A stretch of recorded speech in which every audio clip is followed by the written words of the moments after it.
Beautiful. So a huge, big, warm welcome and lovely to have Christy here as well. And of course, we're diving into day 2 of the Overcome Burnout and Supercharge Your Life Challenge.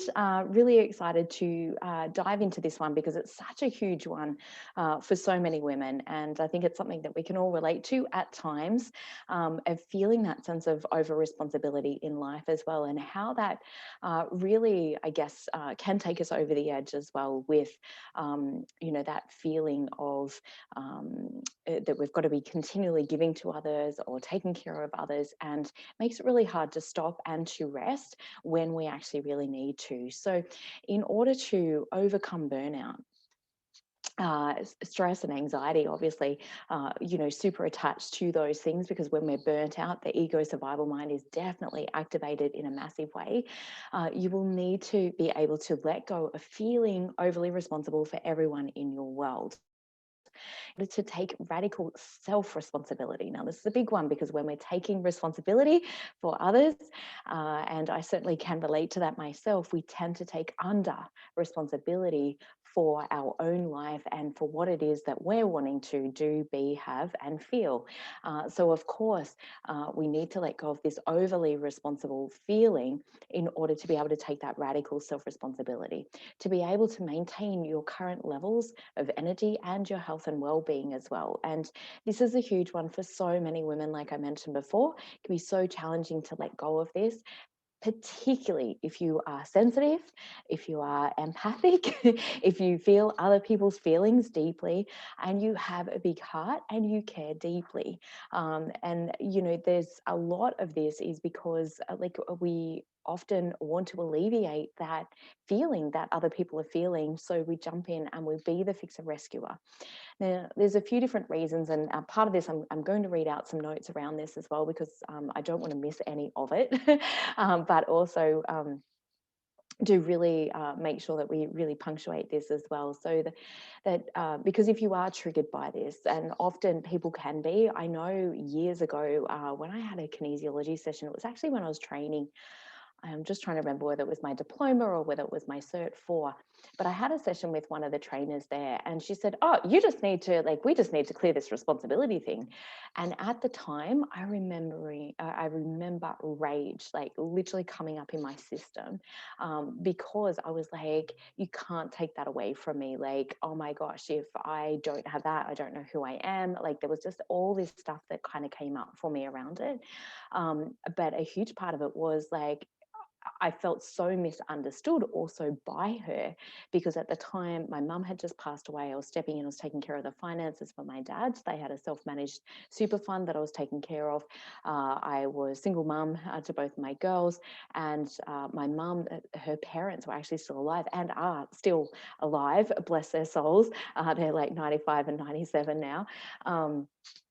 So it was at a time where I just felt like it was impossible to let go of being responsible for others, because it felt like there was nobody else to step up and take care of that, or take care of things, and everything felt like it was going to fall apart if I wasn't doing that. So if that is where you're at, please know there's no judgment around any of this. I know how that feels, or perhaps you're in slightly different circumstances where it feels even worse than that, where you feel like you absolutely cannot let go of that over responsibility. And believe me, it is really, really tough when we're in that situation. And this is where stepping back and starting to take greater responsibility for our well-being is the biggest thing. And this is where clearing deeply rooted beliefs of who we need to be, how we need to be, how we should be showing up in the world, and when that's attached to our identity, then that can really make things really tricky in terms of letting go of this over responsibility as well. So whilst I support, obviously, caring for people, genuinely making a difference, if that's impacting or if that is detrimental to your well-being, then I really challenge, what's going on there, in order to really step back, fill up our own bucket, make sure that our wealth and health and well-being and our resources are taken care of first and foremost, and then being able to share our gifts from that particular place. And I know if you're experiencing burnout or any form of exhaustion, I was literally had a nana nap just before jumping on here as well. A little bit lucky, or not lucky. I did create my life that way. Um, but, just in terms of sometimes in our cycle as women as well, we can have lower energy days, and being acutely aware of that, being able to take care of yourself when and if you need to, and it is so, so, so essential. And I would take the if out of it. Of course, we need to take care of ourselves, but being able to make those choices when and if you need to in those moments is really, really important. So essentially, there's three reasons why it's so difficult to let go of over responsibility for others. Now, the first one is majority of women never want to be seen as selfish, and therefore always put their own needs last and take care of everyone else first. And it's critical to remind yourself to remember that your needs are just as important as everyone else's. One of the main ways that I do this with myself is remembering that my girls are watching me. So my girls are 18 and 20 years old now. But, I've been very mindful over the last 11, 12 years of my impact from who I'm being and how that's impacting them by who that they think that they're going to need to be when they're a mum and how they're showing up. And of course, I learned from my mum, and I was just doing a parts integration for myself earlier on today as well around that drill sergeant part that feels like she just has to keep going as well. So we can all have these parts activated in us at times. My mum was a very hard worker. She was very much about taking care of everybody in the whole family as well. And if you've seen that role model to you, then chances are you've bought into that as well and feel like, yes, this is everything that you need to do. And the way that I challenge that within myself is really thinking about, what do I want for my girls when they're a mum? Do I want themselves working themselves to the bone, feeling like they're the martyr, feeling like, they can't do anything for themselves until everybody else is taken care of? Or do I want them to know that their needs are just as important as their children's, as their partners, and be able to take steps around that to take care of themselves? And essentially, that's how I've stepped into really role modeling that, and alleviating some of that mum guilt that can come up around that as well. And it's not about not caring about others. It's in fact deeply caring about others. And I'll demonstrate that a little bit later on. So secondly, obviously being overly responsible gives the illusion of maintaining control. A woman's highest need is to feel certain and secure. So one of the ways that we attempt to meet this need for control and security and safety is by taking responsibility for everyone and everything in our life. Now, the main thing with this is it is an illusion of control, because essentially we can't control how others around us are feeling, what they're thinking, what action they are or aren't going to take. We can attempt to influence them, obviously. But if you've ever had a child that has said, no, I'm not doing that, and really dug their heels in, you'll know exactly what I'm talking about. And I'm sure Christy can relate there as well. And certainly I can too, with having, a child that is particularly clear on who she is and what's right and what's not right for her. So, which was a true gift for me, to really have somebody in my life like that, that role modeled that to me as well.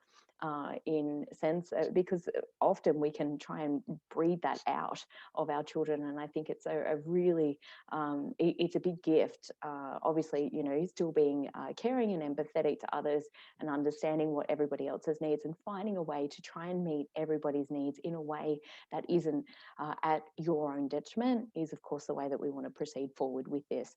So the third reason is it can be a way of maintaining a sense of power or value. So how this plays out is like in terms of maintaining this sense of power. If we feel that we've made ourselves indispensable, that we're the only ones that can fix it, that is where we're getting this sense of power, a sense of belonging, or even a sense of value as a person in there. So it's a way that we may unconsciously be attempting to feel valued, needed, and wanted. And underneath this can be an unconscious self-worth and self-value issue where we're trying to get it from other people around us if we haven't deeply anchored this in for ourselves from a deep place of self-love and self-worth. Often people that do go into this pattern of over responsibility have felt that they have needed to be the adult from a very young age, felt they needed to take care of a parent, or even, you know, younger ones in their family. They can literally have that feeling that they just need to be the one that always picks things up, always takes care of people. But it is just not sustainable in any way, shape, or form. And often, you know, it can make it very difficult to delegate, or we can feel that we're the only one that's available, like I said, to take care of it in the way that it needs to be done. So if you are a perfectionist, you know, like not letting other people help you like clean the house because it needs to be done in a really specific way. This is a way that we're trying to maintain a sense of power or sense of control, in having it be a particular way. So that gives us certainty and the security, but also being the one that the only one that can do it that way, is also a way that we try to maintain this sense or illusion of power. And this can be particularly big if you are fearful of your child's well-being. So perhaps if you've had any particular childhood trauma, or felt that your needs were invalidated as a child or not taken care of or nobody was there for you, then sometimes we can be overcompensating that for in our own life, with our children.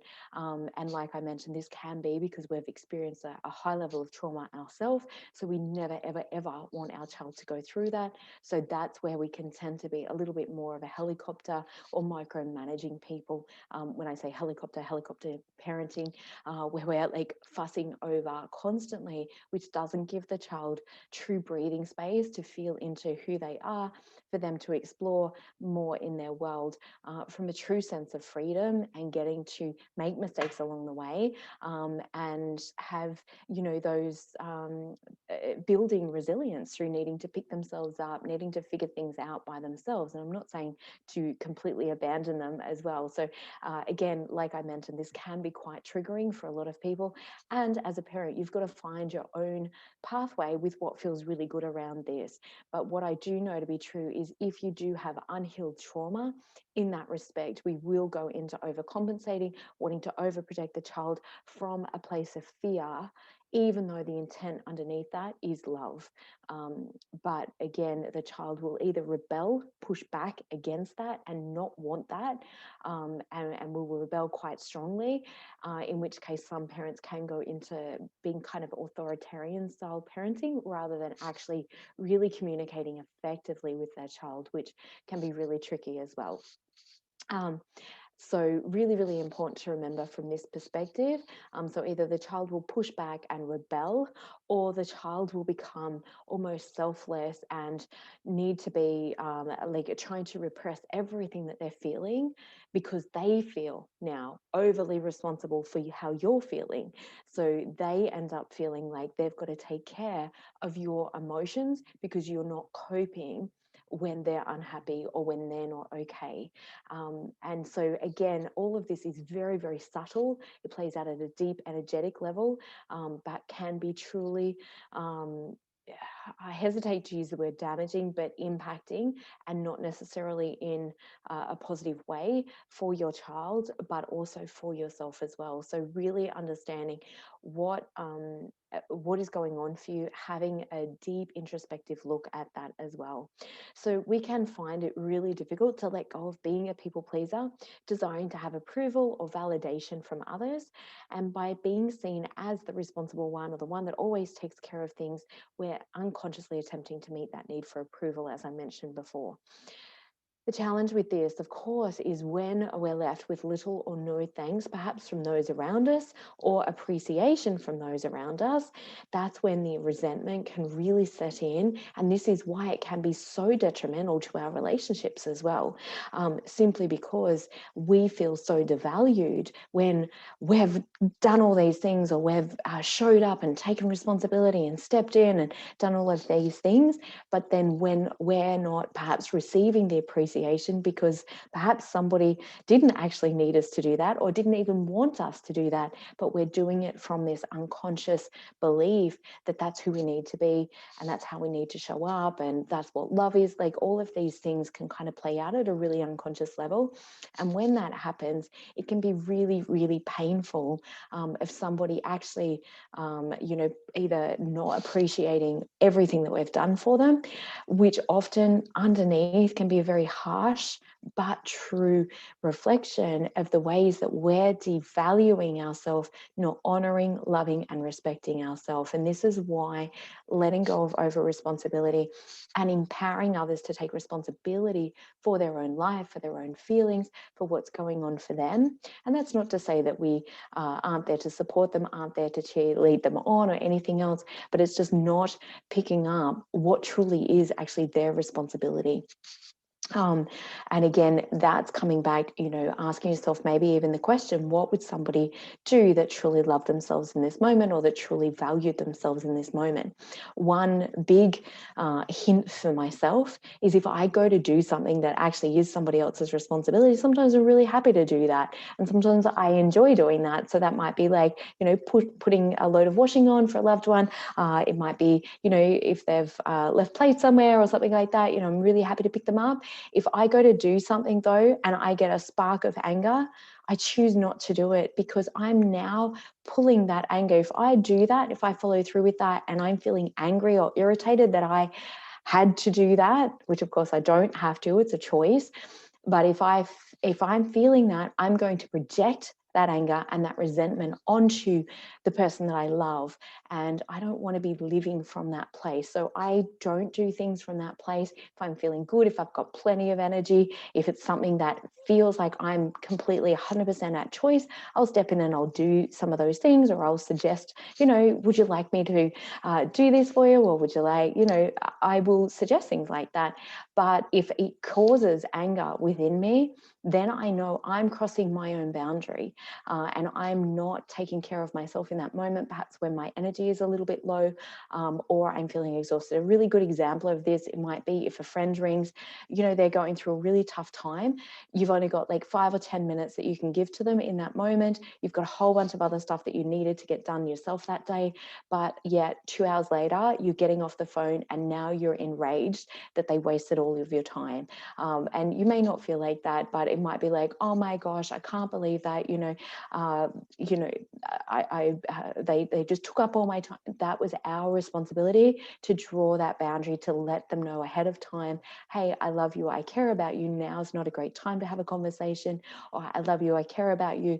Can we reschedule to a later time? Or look, I've got 5 or 10 minutes that I can give you. After that, I need to go because I've got these other things that I need to take care of. So these are ways that we can really start to create better boundaries in relationship and communicate those effectively. But if you feel bad, if you feel guilty, if you feel wrong, if you feel that you're being selfish, all of those things are going to get in the way of being able to communicate effectively with your loved ones or friends or people that you really care about and want to be there for. By letting go of being overly responsible for others and taking radical self-responsibility, it does not mean that you don't care or don't love about others. And in fact, as I've just spoken about, it is the most loving thing that you can do, because you're role modeling self-love and self-care as you empower others to do things for themselves. In truth, how do our kids like truly learn how to grow up and become an adult? Like, they learn how to do those things by doing things for themselves. And I get it. Like, we don't want our kids to suffer, and have a hard time and all of that. We want to minimize that, and I totally get that. But it is also understanding the value of those things. And if you think back over your life, where have you grown the most? Where have you got your tenacity? Where have you got your resilience? Where have you got your inner strength from? And I can promise you it won't be from the easy, carefree moments where somebody was taking care of you and doing everything for you. And in fact, that can be very disempowering and really impact a child's confidence, if we're doing those things as well. So when we let go of over responsibility, you will feel so excited. And the best thing is, you won't have to be trying to maintain this illusion of control. You will actually be in control of your life again. You'll feel boundless energy return to your system as you refill your bucket. It's so important. And as I spoke about before, your relationship dynamics will shift into being healthy and truly supportive. Your world will begin to reflect more and more of your self-value and self-love. And you'll no longer be looking for validation and approval from others, because you will have that for yourself by stepping into greater and greater levels of self-love, self-care, knowing that your needs are just as important as everybody else's. Now you're starting to self-validate. Now you're starting to really cement that foundation of self-love in at a deeper level. Therefore, we don't abandon ourselves then to try and get love, approval, validation from others. It's a really important point. You'll be designing and creating a life that truly fulfills you and lights your heart up. Again, when we're taking over responsibility for others, when we're letting go of our own agenda, trying to, do all these things, when somebody else has an emergency or an urgency, oh my gosh, can you take care of this? Can you do this? When they haven't planned or they haven't reached out to you, a week in advance or a few days in advance, whatever feels right for you. Again, it's our job to demonstrate and to share with them that, unless you give an X amount of time, that you potentially won't be available to be able to say yes to them. And of course, I get, like, in a true emergency, a true medical emergency or something like that, I know that that's a very different story. So I'm not talking about those moments. I'm talking about the day-to-day stuff that really gets to you when you feel like, right, today I'm going to do this thing, and next thing your whole agenda has slid sideways because somebody else has got something that they haven't communicated effectively with, and things like that. So I've had to have some big conversations, more so with my youngest, around that, more when she was like 15, 16. She's now got her own license. She's completely independent. But in that time frame of, she was just wanting to go down, to the mall, catch up with friends, or she was wanting to go shopping, or she was wanting to do this or that, but she hadn't communicated to me the day before, then, that was where I needed to really draw some of those boundaries as well. And best of all, you will be aligned with your soul, living your truth and your purpose. There is nothing better than getting to the end of a day and feeling that you have shown up in a way that makes you feel proud, that excites you, where you've worked on your own personal goals, you've worked towards, what it is that you're wanting to create for yourself, and you've really stepped into living your own truth as well. It's so, so, so important. So this is one of my beautiful clients, Rebecca. And when she initially contacted me, she was totally exhausted and feeling so frustrated, angry, and resentful at everyone else for the pressure and expectation of what she thought that they wanted her to do, or what they needed and wanted her to do. And this is an important point, because often we can think that others expect or are demanding things of us. Have you ever been in that situation, Christy? I think, many people, certainly, I could put my hand up a million times, because, yeah, we can think that people expect something of us and feel that sense of pressure and expectation, but really it's an internal thing that we're now projecting on others. And sometimes when we truly check in with others, we can be really shocked by their response, and they're like, no, I actually don't need you to do that, or no, it's cool, like I'm happy to do it, or and so again, it's really freeing to have those conversations. Rebecca was working absolutely crazy hours at her work. She was bending over backwards, literally, to make sure every single thing was taken care of. She was working back so late every night and feeling absolutely exhausted when she came to me. She felt constant pressure from those around her and believed that she was always needing to be there. And she felt that she could never say no. Feeling so selfish and so much guilt would arise for her. She felt it was just a given that she would have to be the one that was there to help everyone. She was experiencing a huge degree of pain in her lower back. Now, that metaphysically, going back to what we spoke about yesterday in tuning in and listening to the body, metaphysically, having a sore lower back means we are not supporting ourselves, or we're not allowing ourselves to be supported, either by the universe or by others. We're feeling alone. We feel that we have to be the ones that do it all.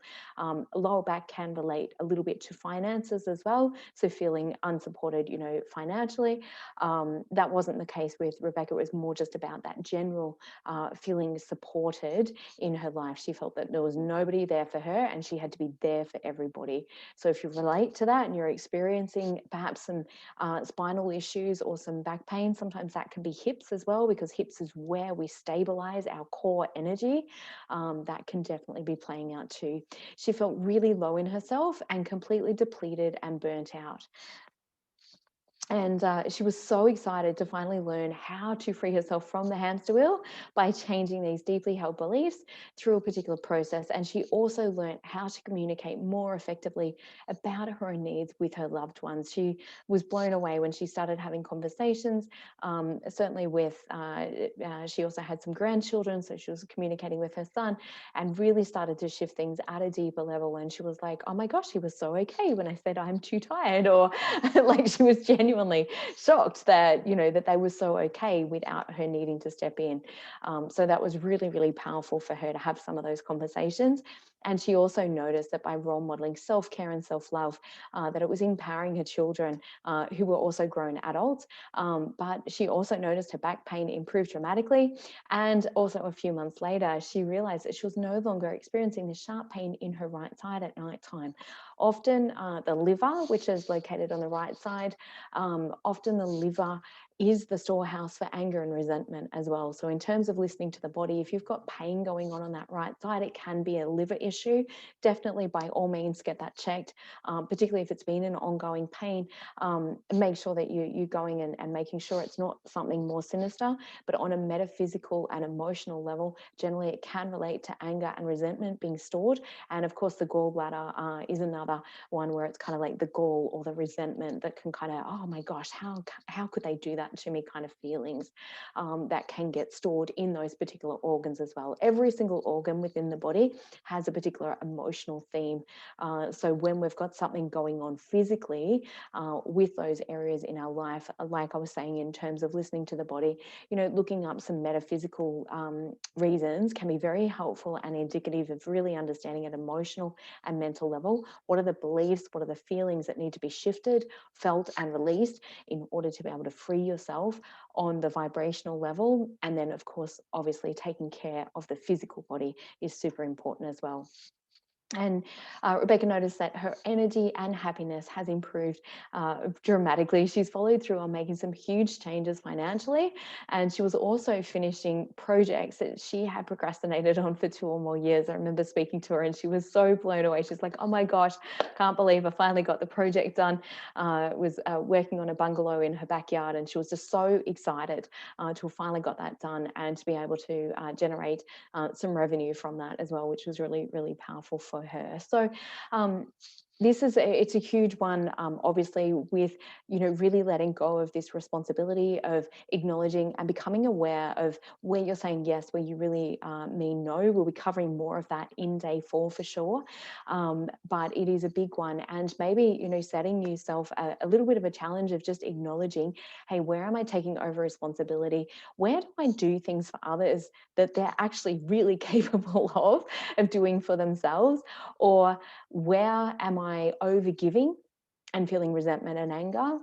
Or what is something perhaps that somebody around me, they could learn to do for themselves, or I could help to teach them how to do that for themselves, so I no longer need to be stepping in and doing that. Like I remember this with sewing with my girls. I was also helping my partner with his finances, entering data and things like that. And I'm like, hang on a second, why am I doing this? It's like, I can teach him, and it's his business, it's his thing.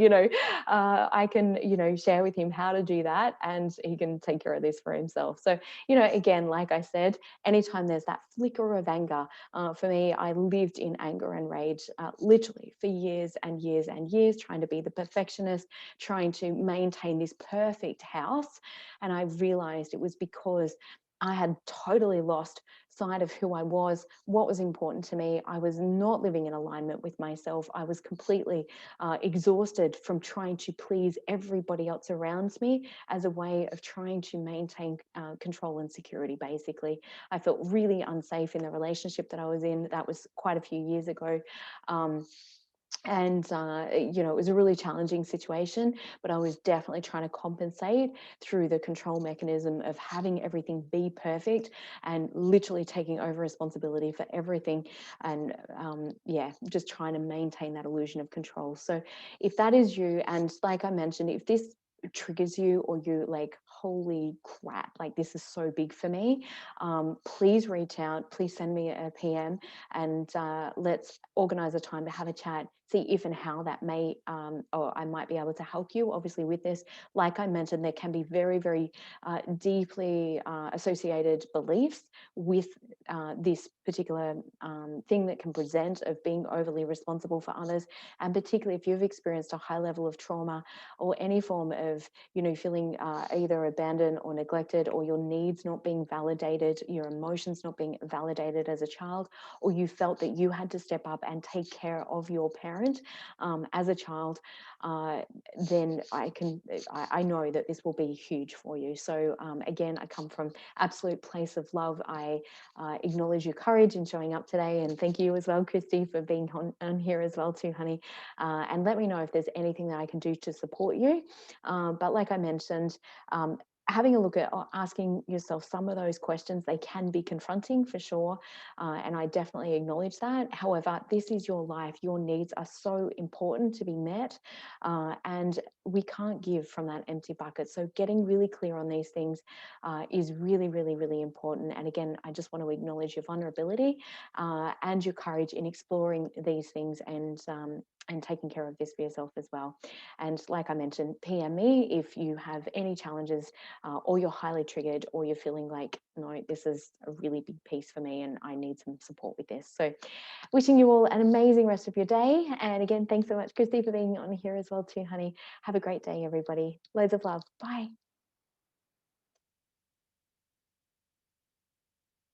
See you, darling.